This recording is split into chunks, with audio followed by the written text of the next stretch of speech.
The struggle of the Xindi. The Xindi were on the brink of annihilation. Their once thriving civilization was now reduced to a few scattered enclaves, hiding in the shadows of a barren, war-torn planet. In a subterranean bunker, the last free Xindi clung to life, huddled together as explosions rocked the world above them. Dust and debris rained down from the crumbling concrete ceiling. Among the refugees was Orion, a young Xindi scientist who held onto a makeshift vial of his research, a desperate attempt to find a solution to their dire situation. Orion's parents tried to calm the frightened masses, their compound eyes filled with a mix of fear and determination. Suddenly, a beam of light pierced the gloom as the door to their bunker was forced open. In stepped Captain Nicholas King of the ESS Prometheus, his powered armor gleaming even in the dim light. His squad fanned out, their pulse rifles scanning the room for threats. "Stay calm," Nicholas called out, his voice carrying a reassuring tone. "We're here to help." Orion's mother, her voice barely a whisper, asked, "Humans? Why would humans come?" Nicholas's gaze was steady as he replied, "We received your distress signal. Our ship is in orbit, ready to transport you to safety. Gather your people. We need to move quickly." Orion's father stepped forward, confusion etched on his face. "Our distress call was sent months ago and received by many other species, yet none came to help. Why would humans travel all this way for us?" Nicholas smiled slightly. "Because that's what humans do. We don't leave anyone behind." As the Xindi were escorted out of their bunker, the rumble of approaching Krull forces grew louder. The human soldiers hurried the refugees towards the surface, where a massive Krull warship loomed overhead, its weapons primed. "This is Commander Vaxer of the Krull Dominion," a voice boomed over the comms. "Surrender the Xindi, or face destruction." Nicholas's jaw clenched as he responded, "These Xindi are under our protection. Any attack on us will be considered an act of war." The battle that ensued was fierce, but the humans managed to board the Prometheus, narrowly escaping the Krull's wrath. The Prometheus had taken damage, and with their warp drive offline, the journey home would be perilous.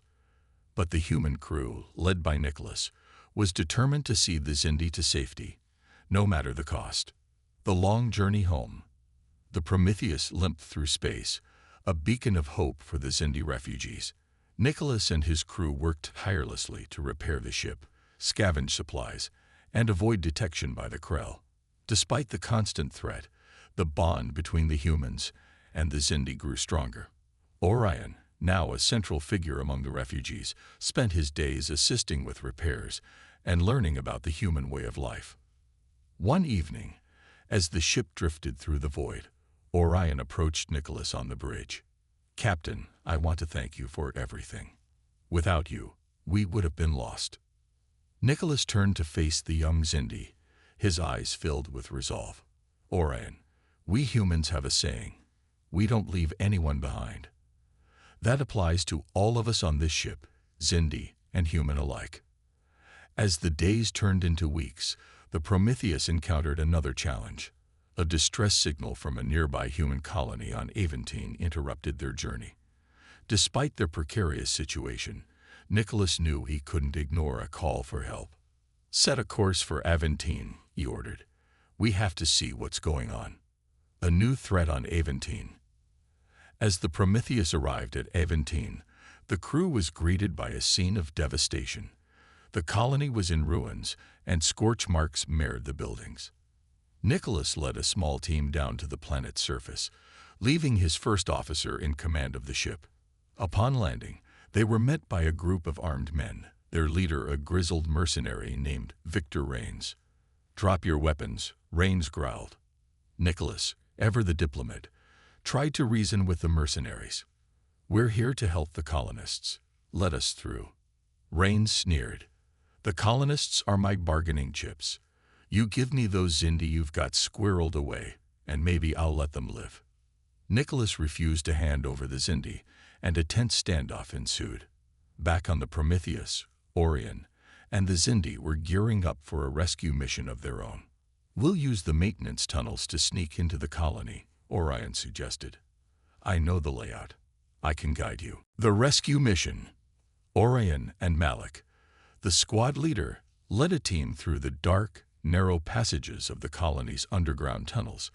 The air was thick with tension as they approached the reactor room, where the mercenaries had rigged explosives. We're at the reactor room, Orion whispered. The mercenaries will have it guarded. Malik nodded. We'll hit them hard and fast. Stay back and provide cover. As they burst into the room, a firefight erupted. Orion, using his knowledge of the colony's systems, began working on disarming the bomb. His claws moved with precision as he raced against the clock. On the surface, Nicholas and his team took advantage of the distraction. They engaged the mercenaries, providing Orion with the time he needed. Just as the timer reached its final seconds, Orion successfully disarmed the explosives. Victory and new challenges. With the mercenaries defeated and the colonists safe, the Prometheus crew breathed a sigh of relief. However, their victory was short-lived.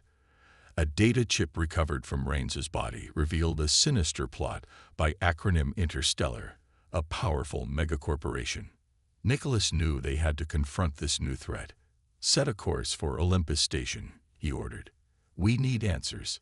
As the Prometheus approached the heart of the galaxy's political power, the crew prepared for a diplomatic battle. They had to convince the Galactic Council to take action against acronym Interstellar and the Krell. The Galactic Council. The council chamber was a vast, imposing space.